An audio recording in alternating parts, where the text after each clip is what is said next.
Ayan mga guys, ang aking aloe vera. Ito naman ang tsaang gubat. Ayan, mayroon po ako isang puno. Tsaang gubat tawag nila dyan. Pero masarap daw yan gawin tea. Ayan.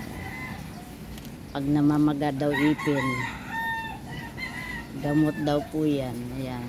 Mayroon ako isang puno. Ito naman po ang aking snake plant na malapad. Ayan. Oh.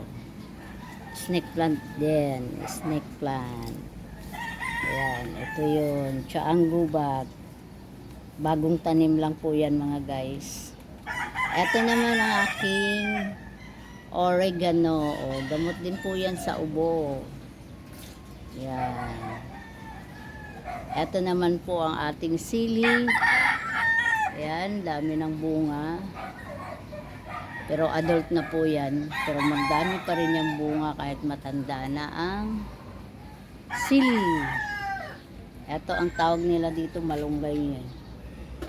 Malunggay na halaman. Hindi ko po alam pangalan yan eh. Oh. Yan. Ito ang aking welcome plant. Malaki na siya.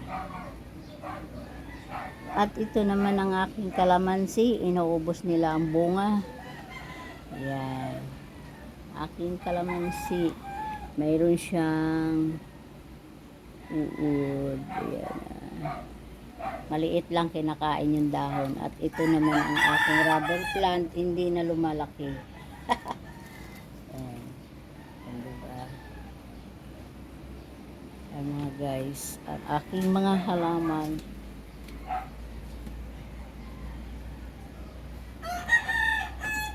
At tuloan mo na yung dahon.